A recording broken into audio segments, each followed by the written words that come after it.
नाज़रीन, ये जो वीलॉग मैं करने जा रहा हूं, मैं आपको इससे पहले ही बता दूं कि इस वीलॉग के बाद बहुत से सियासतदान शायद मुझसे नाराज हो जाएं, बहुत से सियासतदान शायद मेरे टॉक शोज में आना छोड़ दें। मैं आपसे बड़ी कुछ एक्सक्लूसिव तफसीलात जो है वो मैं शेयर करने जा रहा हूँ। वो तफसीलात मीडिया इंडस्ट्री के अंदर ही रहती हैं, ज्यादातर बाहर के लोगों को नहीं पता लगती, लेकिन मैं अब आपके साथ ये चीजें शेयर करने जा रहा हूँ।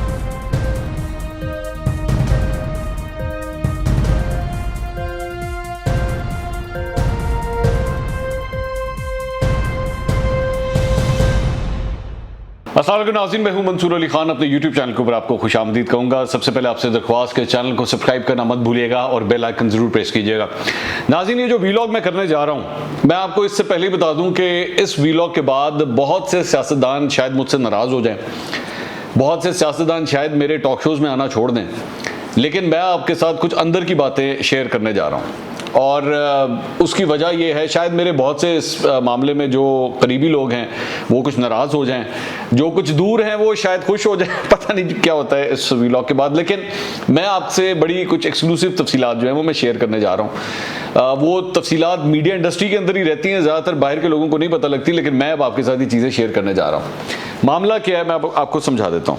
मामला जनाब ये है कि कल 8:02 पे शहबाज गिल साहब ने एक ट्वीट की। ये ट्वीट आप स्क्रीन के ऊपर देख रहे हैं, मैं इसका मतन पढ़ भी देता हूं ताकि जरा क्लियर हो जाए। इसमें उन्होंने लिखा, जी आजकल नून लीग टॉक शोज पर मर्जी की विंडो शॉपिंग करने की कोशिश कर रही है। एंकर्स को कहा जाता है हमने पीटीआई के इस बंदे के साथ नहीं बैठना और उसके साथ इसके साथ बैठना है और उसके साथ नहीं। आज जुबैर उमर साहब की ख्वाहिश थी कि वो 8 बजे अली अवान के साथ नहीं बैठेंगे।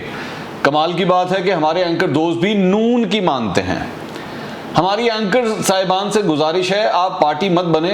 नून का हक है कि वो जिसको चाहे अपना तर्जुमान बनाकर भेजें। इसी तरह पीटीआई का भी ये हक है, हमें डिक्टेट ना किया जाए। पीटीआई अपनी मर्जी का तर्जुमान देगी, बराह करम नून लीग से लाड करें, मगर इतना नहीं कि दूसरों पर नून की मर्जी मुसल्लत करने में मददगार बन जाएं। अच्छा, 8:02 पे जब ये ट्वीट आई तो सबसे पहले तो मैं हैरान हुआ कि ये क्या चक्कर है, ये बैकग्राउंड क्या है इसका, क्योंकि मेरा तो शो नहीं था कल। तो मैंने टीवी स्क्रीन ऑन की, मैंने देखा कि ये इशू क्या है। ये एकदम 8:02 के ऊपर ट्वीट करने की तो क्या बनती है। पता लगा कि काशिफ अब्बासी साहब का प्रोग्राम था और काशिफ अब्बासी साहब के प्रोग्राम में जुबैर साहब बैठे हुए थे और उनके प्रोग्राम के ऊपर लिखा हुआ था कि जी आज पाकिस्तान तहरीक इंसाफ का कोई रहनुमा इस शो में नहीं होगा। बात जब स्टार्ट हुई तो काशिफ अब्बासी साहब ने बताया कि जी असल चक्कर ये है कि ये हमें डिक्टेट करने की कोशिश कर रहे हैं कि कौन सा पाकिस्तान तहरीक इंसाफ का गेस्ट जो है वो आएगा और कौन नहीं आएगा। और गालबन जो मुझे वजह समझ आई उस सारी बात से वो ये थी कि जुबैर साहब ने, मोहम्मद जुबैर साहब जो नून लीग के रहनुमा हैं, उन्होंने अली अवान साहब के साथ बैठने से इनकार कर दिया था कि जी मैंने इनके साथ नहीं बैठना। जिसके बाद जो है वो इन्होंने इंसिस्ट किया कि नहीं जी अली अवान ही बैठेंगे। उन्होंने कहा कि नहीं जी हमारे गेस्ट जो है वो कंफर्टेबल नहीं है तो वो नहीं बैठ सकते। जिसके बाद जो है वो कुछ मेरे ख्याल में गर्मी सर्दी हो गई और शहबाज गिल साहब ने फिर ये ट्वीट खड़का दी कि जी ये सारा कुछ। अच्छा, उसके अंदर शहबाज गिल साहब ने भी जो कमाल किया वो ये था कि एंकर्स के ऊपर वही वो जो पुराने तरीकाकार है इनका पाकिस्तान तहरीक इंसाफ का कि अगर आपकी बात ना सुनी जाए या आपकी बात ना बने तो आप 1 मिनट में इल्ज़ाम लगा देंगे जी आप नून लीग के साथ हैं। तो उन्होंने बेसिकली इनडायरेक्टली काशिफ अब्बासी साहब के ऊपर ये इल्ज़ाम लगाया कि जी आप नून लीग के साथ हैं और नून लीग का लाड प्यार आप उठाते हैं, मगर इतना नहीं कि दूसरों पर नून की मर्जी मुसल्लत करने में मददगार बन जाए। बेसिकली काशिफ अब्बासी साहब के ऊपर ही सारे इल्ज़ाम लगाए जा रहे थे। एनीवेज, उसके बाद शहबाज गिल साहब जो है वो फ़ोन के ऊपर भी आए, बीपर के ऊपर, और फ़ोन के ऊपर आके उन्होंने कहा कि जी हाँ ये हमारी मर्जी है, हम जो मर्जी गेस्ट भेजें। बल्कि उन्होंने यहाँ तक कह दिया कि हम तो ये भी चाहेंगे कि टॉपिक भी हमारी मर्जी का हो। हम इसी तरफ जा रहे हैं कि टॉपिक भी हमारी मर्जी का हो और गेस्ट जो है हम उसके मुताबिक आपको मर्जी का देंगे। अच्छा, अब ये जो सारा एपिसोड हो चुका है, लोगों को थोड़ी सी क्लैरिटी के लिए मैं अब आपको जरा तफसीलात बताता हूं कि ये जो गेस्ट बुलाने का काम होता है टॉक शोज के अंदर, ये एक पूरी साइंस है, ये साइंस से कम नहीं है। और ये साइंस ना अब आपने समझने की कोशिश करनी है। मैं आपको बड़ी डिटेल से इसके बारे में समझाऊंगा। जब भी कोई टॉक शो प्लान होता है रात के वक्त 8 बजे या 10 बजे का शो प्लान होता है, तो या तो 1-2 दिन पहले या उसी दिन सुबह के टाइम ये प्लानिंग शुरू हो जाती है कि जी आपका गेस्ट कौन होगा शो के अंदर। और पार्टीज के मुख्तलिफ रिप्रेजेंटेटिव हैं, उनसे हमारी टीम्स जो हैं वो रब्ता करना शुरू करती हैं और उनको कहती हैं कि जी हमें आप फलां गेस्ट करके दें, बेहतर गेस्ट करके दें, अच्छा गेस्ट हो, रिनाउंड गेस्ट हो, अननोन लोगों को जो है वो लाने से कतराते हैं। अच्छा, बाय द वे मेरे शो के अंदर बहुत से मैंने ऐसे लोगों को इंट्रोड्यूस किया है टॉक शोज के अंदर जो पहले शोज में नहीं आया करते थे, लेकिन मेरे शोज के थ्रू उन्होंने उन्होंने स्टार्ट करना शुरू किया। मैं नाम शाम किसी का नहीं लूंगा, लेकिन ये क्योंकि मुझे उस पर ज़्यादा कोई इतराज़ नहीं होता। मुझे ये फील होता है कि अगर कोई बंदा अच्छा बोल रहा है, उसको नॉलेज है सब्जेक्ट्स की, तो उसको बिल्कुल इन्वाइट करना चाहिए, इररिस्पेक्टिव के आपके कोई रिनाउंड है। क्योंकि कई एंकर्स का ये भी मानना होता है कि जी जो जाने पहचाने चेहरे हैं आप उनको बुलाएं, उनको बुलाएंगे तो रेटिंग आएगी।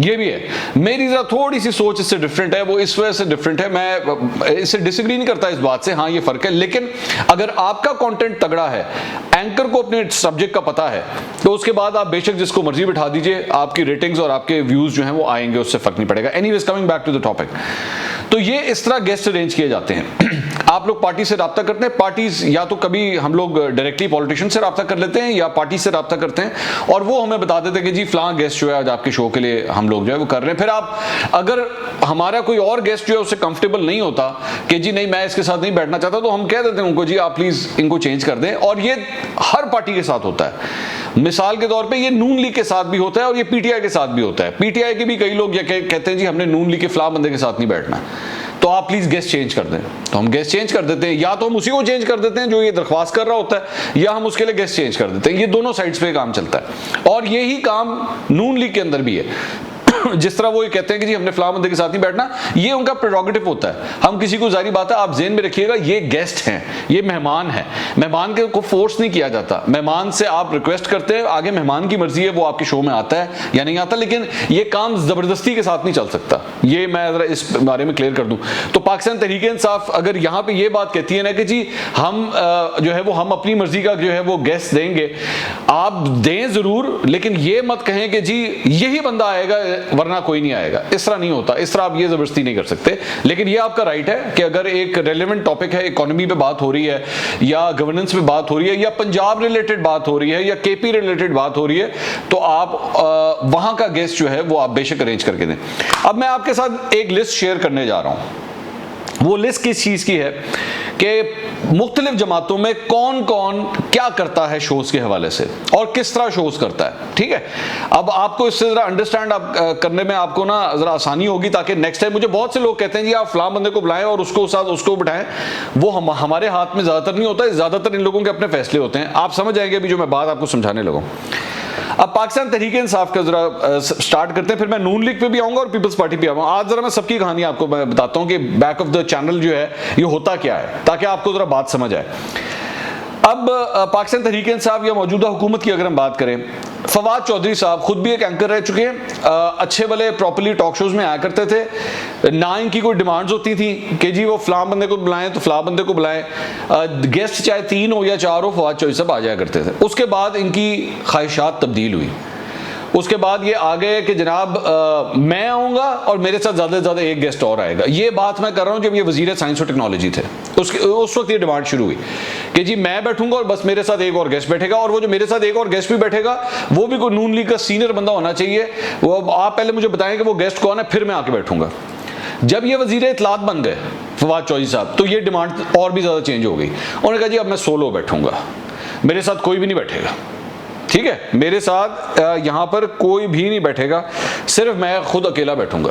ये भी अब नई डिमांड स्टार्ट हो गई है, और ये रिसेंटली आपने उनको शोज में देखा होगा, वो कहते हैं जी मैं अकेला बैठूंगा, मुझसे कोई बात ना करे। अच्छा, ये जो सोलो वाली डिमांडें स्टार्ट हुई है ना कि जी मैं सोलो बैठूंगा, मैं इसकी भी जरा पहले आपको रीजन बता दूं, फिर मैं आगे जरा बाकी लिस्ट में बाकी नामों की तरफ चलता हूं। ये सोलो बैठने का रवाज जो है ना, ये शुरू हुआ है न्यूज शोज के थ्रू। मिसाल के तौर पे शाहजेब खानजादा का शो होता है, कामरान खान साहब का शो होता है, या इस तरह जो न्यूज शोज होते हैं, जो टॉक शोज नहीं होते, टॉक शोज में तो गेस्ट पैनल में बैठते हैं ना, जो न्यूज शोज होते हैं उसमें क्या होता है कि वो एक ही बंदे को लेते हैं, उससे 10-15 मिनट बात की, और वो अकेला बैठ के जो है ना वो बात कर रहा होता है, और ना उसको किसी आर्गुमेंट को वो सिर्फ एंकर जाने और गेस्ट जाने। उसने क्योंकि आगे किसी को जवाब नहीं देना, तो वो कहता है हाँ ये काम ठीक है, ये बस 10-15 मिनट वाला काम ठीक है, ये मैंने किया, मैं अकेला बैठा और कहानी खत्म। ये बेसिकली वहां से आते पड़ गई नहीं है। अच्छा, फवाद चौधरी साहब सोलो करते हैं। शेख रशीद अहमद साहब एक जमाने में जो है हर गेस्ट के साथ बैठ जाया करते थे। आपको याद होगा एक शो के अंदर हामिद मीर साहब की एक स्पेशल ट्रांसमिशन थी, उसमें शेख रशीद अहमद साहब इमरान खान साहब के साथ ही बैठे हुए थे, जिसमें इमरान खान साहब ने इनको कहा था मैं इसको चपड़ासी भी ना रखूं। याद है आपको?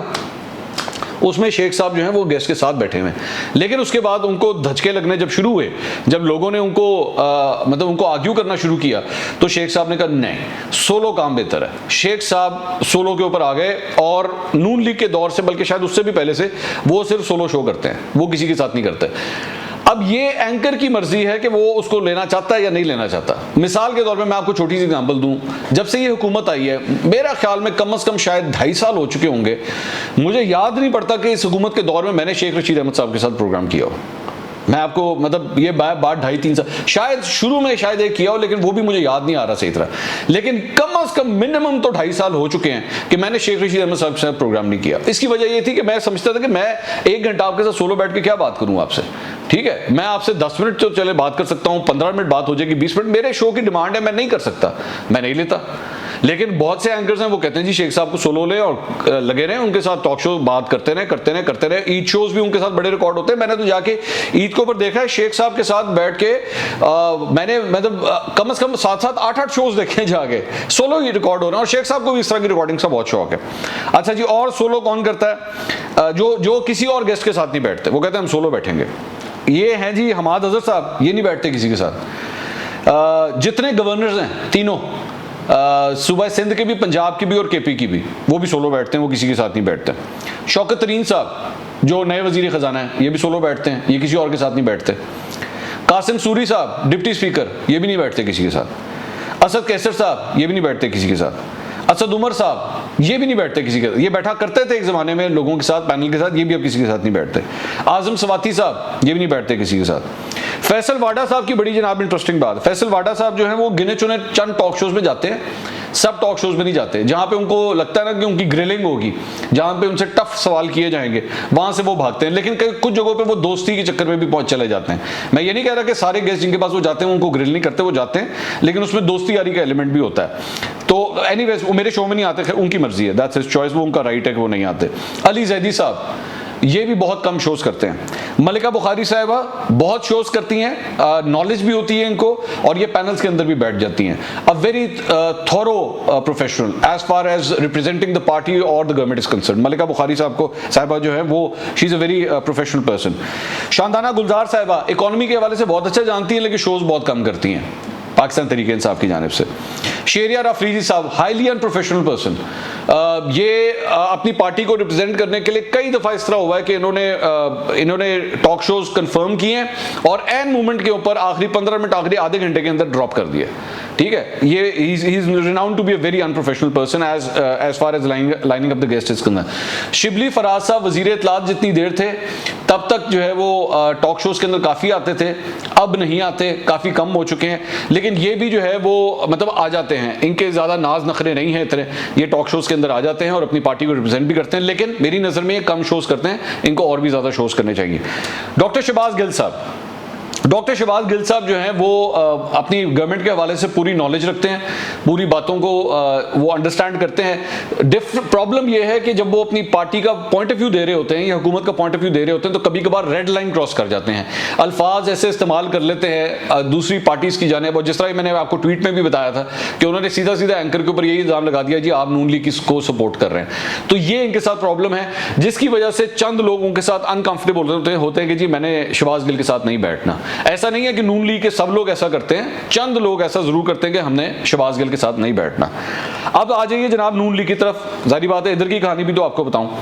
शाहिद खान अब्बासी साहब जनाब सोलो करते हैं, एहसन इकबाल साहब सोलो करते हैं, परवेज रशीद साहब सोलो करते हैं, मरियम औरंगजेब साहिबा जो है बहुत कम आती हैं बतौर सेक्रेटरी इत्तलात नून लीग। इनको ज्यादा से ज्यादा आना चाहिए, इनका तो इंफॉर्मेशन के साथ ताल्लुक है, इनको कम से कम हर हफ्ते और कुछ नहीं तो 5 शोज करने चाहिए, लेकिन ये बहुत कम आती हैं शोज के अंदर। और जब आती हैं तो उसमें भी जो है वो हमेशा गेस्ट के हवाले से जरूर सवाल करती हैं, जब गेस्ट बताएं जी कौन है, मेरे लेवल का गेस्ट है, मेरी सीनियरिटी के लिहाज से है तो मैं आऊंगी, वरना मैं नहीं आऊंगी। तो मरियम औरंगजेब साहिबा इनके इत्तलात का शोबे के हवाले से, नून लीग के इत्तलात के शोबे के हवाले से मैं आपको बता दूं जो कि काफी हद तक प्रॉब्लम से भरा हुआ है। राना सनाउल्लाह साहब हाईली अनप्रेडिक्टेबल, अनप्रोफेशनल, इनको भी ये बंदा देख के जो है ना डिसाइड करते हैं, कहीं पे सोलो बैठ जाएंगे, जियो के ऊपर मिसाल के तौर पे होगा तो ये जाके पैनल में भी बैठ जाएंगे।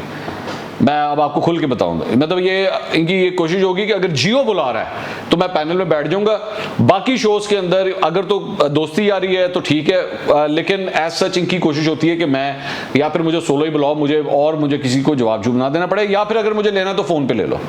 Very unprofessional person as far as talk shows is concern. Khurram Dastgir साहब शोज में आते हैं, बैकग्राउंड नॉलेज भी होती है, इनकी डिमांड ये ज़रूर होती है कि हाँ मेरे साथ किसी सीनियर पैनलिस्ट को बिठाया जाए, लेकिन ये गलत बात नहीं है, ये पाकिस्तान तहरीक इंसाफ के लोग भी करते हैं, इसमें कोई बुरी बात नहीं है, तो मुझे इसमें कोई एतराज़ नहीं है, और ये चले जाते हैं, ये तमाम शोज़ के अंदर जाके पार्टिसिपेट भी करते हैं, इनका कोई इशू नहीं। ख्वाजा आसिफ साहब सोलो बैठते हैं, ये किसी गेस्ट के साथ नहीं बैठते।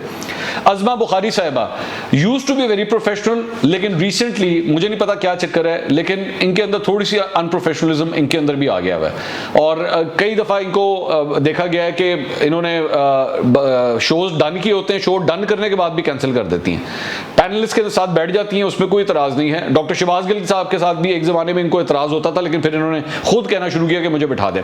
फिरदौस आशिक अवान साहबा रहेगी पाकिस्तान तहरीक इंसाफ से। फिरदौस आशिक अवान साहबा की बड़ी डिमांडें होती हैं, और वो 1 मिनट लगाती हैं। एक तो उनकी आदत होती है कि मैं पूरा का पूरा टॉक शो कवर कर लूँ, मेरी बात सुनी जाए, अगले की बात ना सुनी जाए।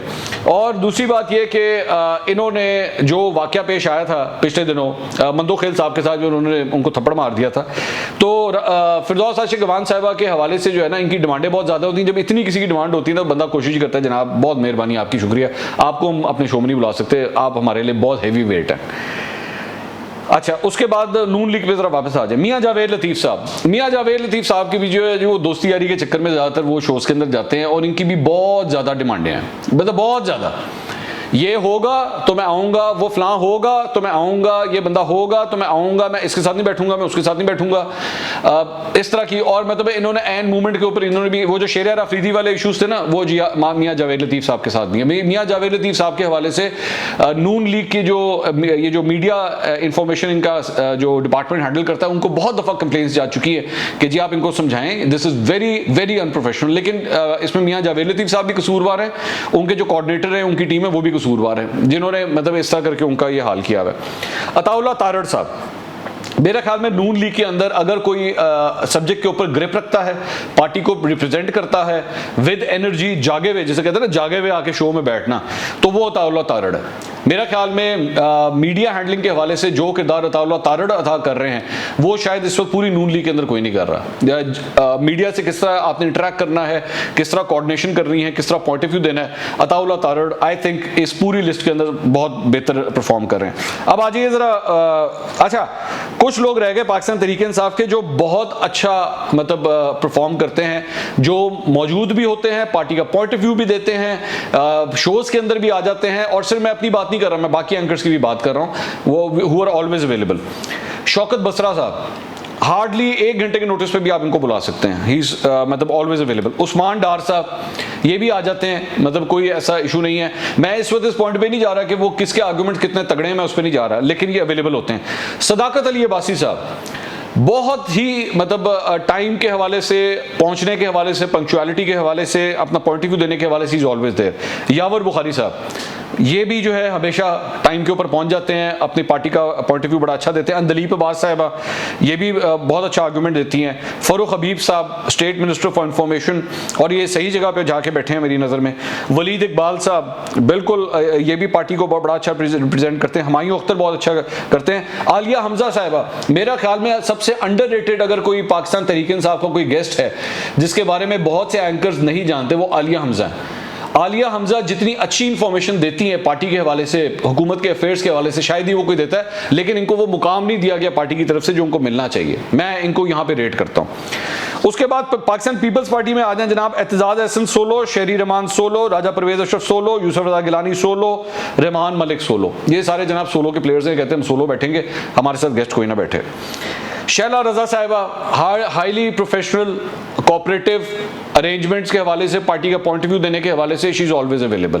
और वैसे ही सीनियर हैं, साबिक डिप्टी स्पीकर रह चुकी है सिंध असेंबली की, ये पार्टी को बड़ा अच्छा रिप्रेजेंट करती है। Chaudhry Manzoor, again very good name, Peoples Party को अच्छा रिप्रेजेंट करते हैं। सस्सी पलेजो, ये भी बहुत अच्छा नाम है। कमर जमान कायरा साहब, मेरे ख्याल में पीपल्स पार्टी का बहुत पुराना नाम, सीनियर आदमी और पार्टी को बहुत हमेशा अच्छी तरह रिप्रेजेंट करते हैं। सलीम मांडवी वाला साहब, ये भी पाकिस्तान पीपल्स पार्टी को बहुत अच्छा रिप्रेजेंट करते हैं जब भी शोज के अंदर आते हैं।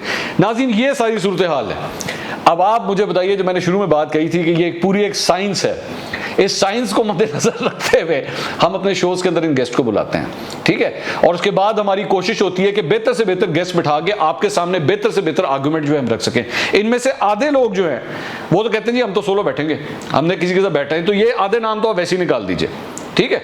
ये इनकी पार्टी का कसूर है कि जिन्होंने इनको यहां तक पहुंचाया। और दूसरी बात ये जो काम स्टार्ट हुआ है ना जी, हम कौन सा गेस्ट भेजेंगे और वो हम आपको बताएंगे, ये MQM ने शुरू किया था और अल्ताफ हुसैन के दौर में शुरू किया था। आप सिर्फ, आपका वो कहता था आपका काम है सिर्फ हमारी मीडिया टीम से रब्ता करना, हम आपको बताएंगे कि आपके शो में कौन सा गेस्ट आएगा। आप आगे से ये मत कहेंगे जी हमें फलां बंदा दे दें या फलां दे दें, आपको जो दे दिया वो दे दिया, बात खत्म। ये वो वाला दौर था, ये वो वाला दौर अब यहां लाने की कोशिश हो रही है, ठीक है। ये फर्क है। अच्छा, दूसरी बात ये कि अगर तो आप मुझे ये कहें, और ये मैं चैलेंज करके बात करूं, अगर तो आप मुझे ये कहें कि हाँ जी हम बेहतर से बेहतर गेस्ट भेजेंगे किसी एंकर की रेटिंग्स देखते हुए, तो फिर तो मुझे समझ आती है। लेकिन अगर आप गेस्ट इस नजरिए से भेजना चाह रहे हैं कि जी किसी शो के अंदर ज्यादा हमें ग्रिल किया जाएगा, तो वहां पे अपना अच्छा गेस्ट ना भेजो, तो ये फिर नाइंसाफी है। बेहतर से बेहतर गेस्ट, बेहतर से बेहतर शो के अंदर जाना चाहिए, जहां पे आपको लगे कि आपका पॉइंट ऑफ व्यू सही तरह नहीं आ रहा, वहां पे जाना चाहिए। लेकिन अगर आपकी कोशिश ये है कि किसी तरह उसको पतली गली से निकाल लिया जाए, अब ये जो मैंने पूरी लिस्ट बताई है, मैं सारी जमातों की बात कर रहा हूं, ये जो सारे सोलो वाले साहब हैं, इनको जाके सबसे पहले समझाइए तमाम पार्टीज कि जनाब प्रॉपर्ली जाके शोज के अंदर जाके बैठना शुरू करें, और जब अगली पार्टी को अपना आर्गुमेंट दे रही हो तो आपके पास काउंटर आर्गुमेंट तैयार होना चाहिए, ताकि इक्वालिटी नजर आए। ये जो सोलो वाला काम है, अच्छा फिर सोलो भी ज्यादातर शौक उन लोगों के साथ बैठने का है जो पोले पोले सवाल करें। और ये मैं सबकी बात कर रहा हूं, मैं किसी एक जो पाकिस्तान तहरीक इंसाफ की नहीं, मैं नून लीग के अंदर भी ये बात कर रहा हूं, ये पीपल्स पार्टी के अंदर भी मैं बात कर रहा हूं। इनको चाहिए सबके साथ बिठाएं, और हाँ ये आप कहें कि जी सीनियरिटी होनी चाहिए। जाहिर बात है, अगर एक मिनिस्टर है, एक फेडरल मिनिस्टर है, तो आप उसको कहेंगे जी मेरे साथ एक किसी फॉर्मर फेडरल मिनिस्टर को बिठा दें जो पिछले दौरे हुकूमत का था, वो बात समझ आती है। मेरे साथ जो है वो आप फर्स्ट टाइम किसी MPA को ना बिठाएं, बिल्कुल ठीक है, ये आपकी डिमांड दुरुस्त है, लेकिन ये खुदारा प्रॉपर्ली पैनल्स में आके बैठना शुरू करें और डिक्टेट कराना एंकर्स को जो है या मीडिया को बंद किया जाए। अगले वीलॉग में दोबारा मुलाकात होगी। अल्लाह हाफ़िज़।